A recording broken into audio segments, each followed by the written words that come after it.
Hi everyone, I'm back with another video of me drawing more heads. In the previous video, I drew a set of 4 heads as a part of the 100 head drawing challenge. And in this video, I'm drawing another set of 4 heads for a total of 8, which means I have 92 heads left to draw. Yay me! Okay, so before I dive into this video, I just want to say thank you to everyone who watched the previous video. It was my first one. And thank you to everyone who's watching this one. You might not realize it, but watching my video is greatly appreciated. I just want to, well, with this channel, my goal is to reach as many people as possible through my art. And you watching the videos helps me do that. So thank you. And if you like this video, leave me a comment or hit the like button or subscribe button. I'm told those 3 things really help a channel reach more people, and that would really help my goal of connecting with art-loving people. Thank you again, and I love you all.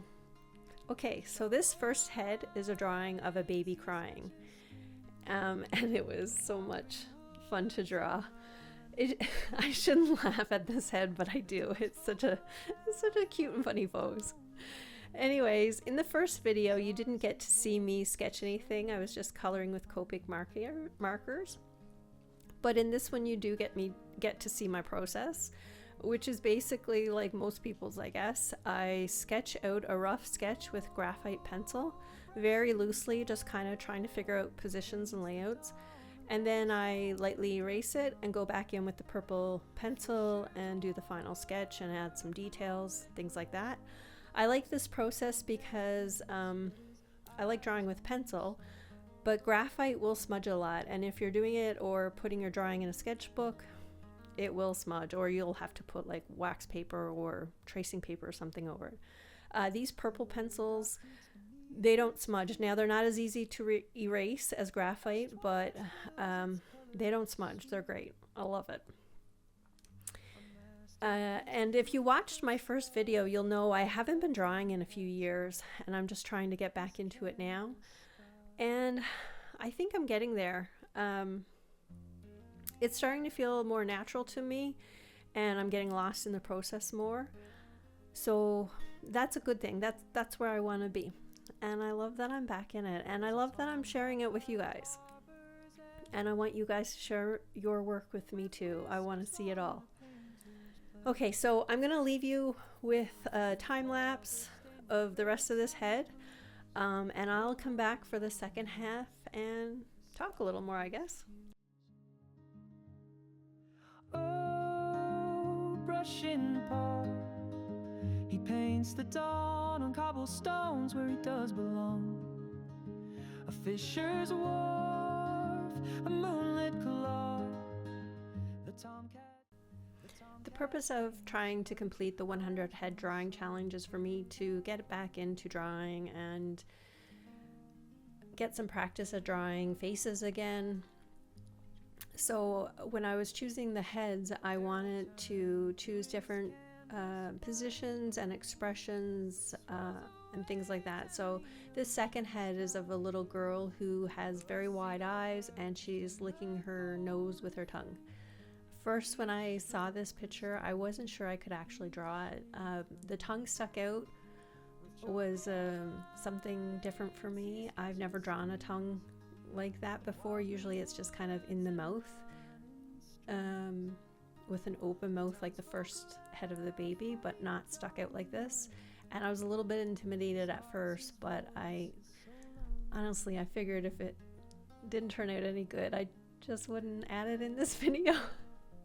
But I am glad I tried it. It did test my skills a little bit, and she turned out good. She looks cute when she's done. She's one of my favorite, I think. But drawing a tongue like that is a little bit weird, and I'm not going for super amounts of detail or anything like that, but I did want it to read as a tongue, like as her licking her nose with her tongue. So that was a little bit challenging for me, but I'm glad I did it, and it actually made me look for other not only angles of heads, but other expressions and things that I wouldn't normally pick because I would think it's outside of my skill level or something. But now that one head has given me a bit more confidence to try other things. So I'm glad I did. So if you're intimidated by something, I would say jump in with 2 feet and try it. The worst that happens is you don't like it and you don't look at it anymore. But you know, it could turn out great. You could realize, wow, I can do this. And I did that one. Yeah, so I'm pretty glad I did that one. With whiskers long and a painter's pledge, his paws are stained with reds and blues, the world his muse, the sky his hues. Oh, brushing paw, he paints the dawn on cobblestones where he does belong. A fisher's wharf, a moonlit couloir, the tomcat paints what his eyes once saw.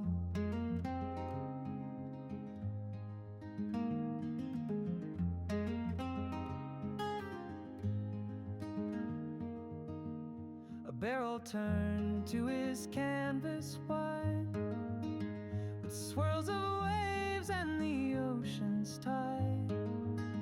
A seagull perched in a golden frame, each stroke a story, each shade a flame.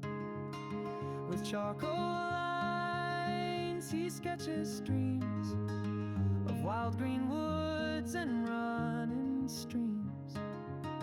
The townsfolk laugh, but he don't mind. His art's his voice, his soul unconfined.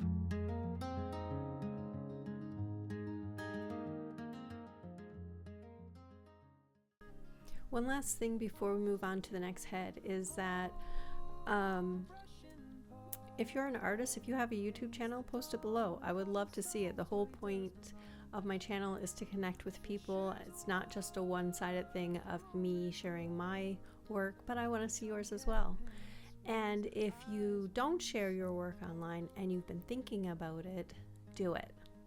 I mean, if I can do it, you can do it. I'm no different than anybody else. I'm not a confident artist or person, and I could literally throw up thinking about putting my work out there, but I've been brave enough to put mine out there. So you be brave enough and put yours out there. And if you need a hand to hold, hold mine, because you can do it and people will love it. And when you do, let me know where you've shared it, because I will check it out. I love looking at other people's artwork, and I can't wait to see yours.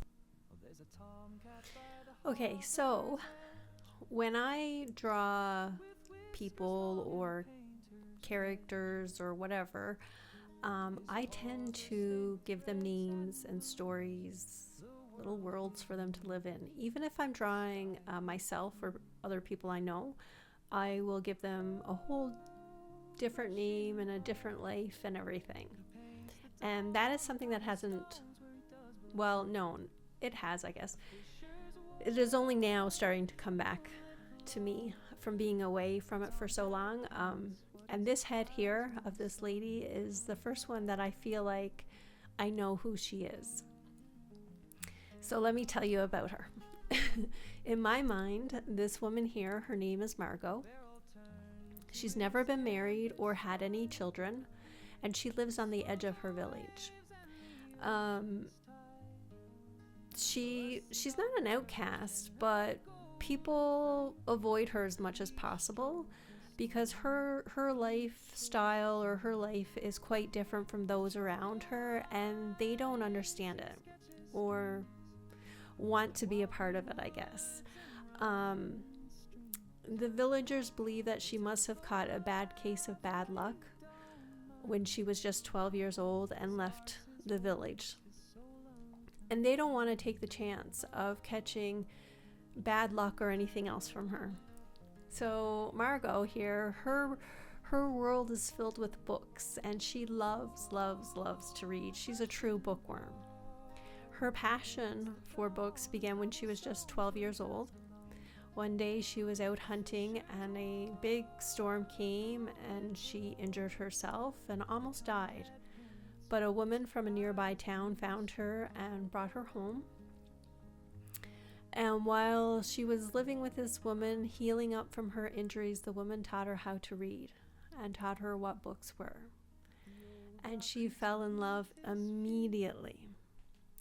So when she was well enough, she went back home to her village and she brought an armful of books, so excited to show them what they were and teach them how to read. And she thought that maybe one day they could come up with their own stories and write their own books. But the villagers, they were not happy about this at all. They did not like the books. They did not trust the books. They thought that she must have been possessed or caught a case of the bad luck, as they would say. They actually feared the books. They thought that if they read the books, maybe they would get trapped inside and never be able to escape again. Or that by reading what somebody else wrote in the books, they would be controlled by that person's thoughts and words. And how could they trust each other if they didn't know what was controlling them, their own thoughts or the thoughts of what they had read in the book? So they wouldn't have anything to do with the books or with Margot. So she had spent her life living alone with her books on the edge of her village. Now the villagers love her and they want to help her. They want to cure her of her book obsession, of what they call is the case of the bad luck, where they think that reading books is not her choice, but it's a result of her bad luck, and they would like to cure that for her. And over the years they have tried many different things to help her, but nothing seems to quite work.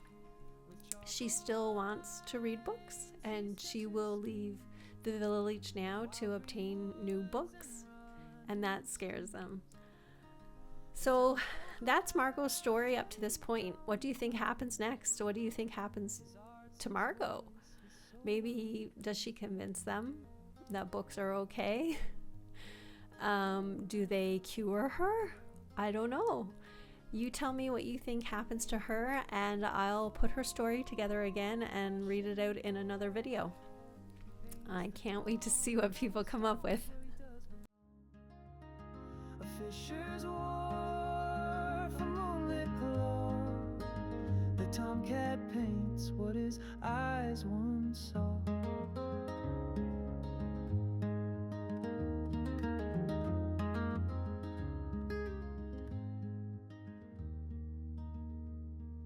The old dock creaks beneath his feet as twilight spills its colors sweet. A masterpiece beneath the stars, a tomcat's heart, his canvas scars.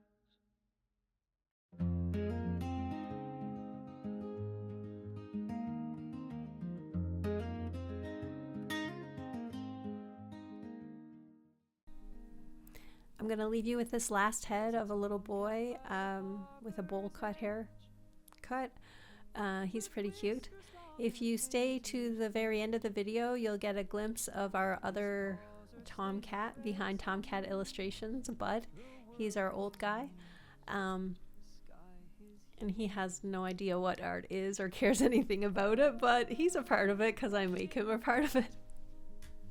Anyways, I just want to thank you again for watching, and until the next one, be kind to yourself and to your art. Love you guys. Bye. The tomcat paints what his eyes once saw.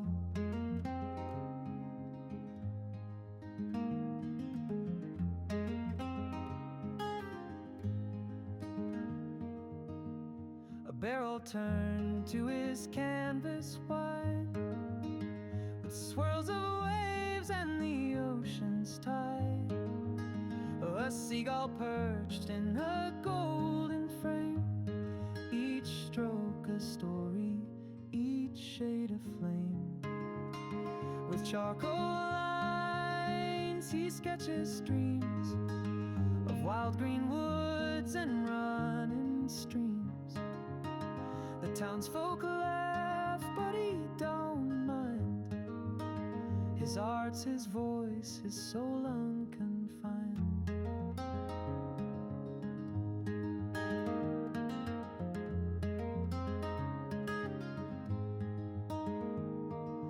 Oh, brushing Paul, he paints the dawn on cobblestones where he does belong.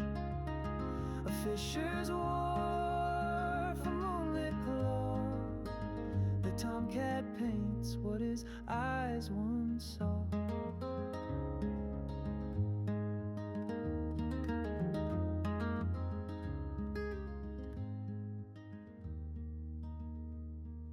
The old dock creaks beneath his feet as twilight spills its colors sweet. A masterpiece beneath the stars, a tomcat's heart, his canvas scars.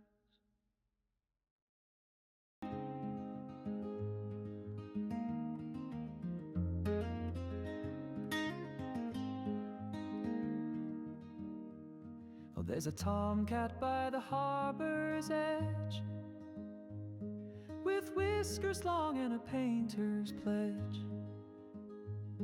His paws are stained with reds and blues, the world his muse, the sky his hues. Oh, brushing Paul, he paints the dawn on cobblestones where he does belong. A fisher's wharf, a moonlit claw. The tomcat paints what his eyes once saw.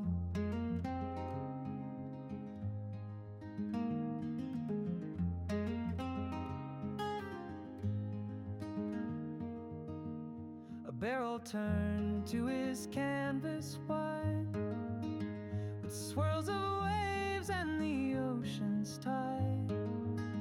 A seagull perched in a golden frame, each stroke a story, each shade a flame. With charcoal lines he sketches streams of wild green woods and running streams. The townsfolk laugh, but he don't mind. His art's his voice, his soul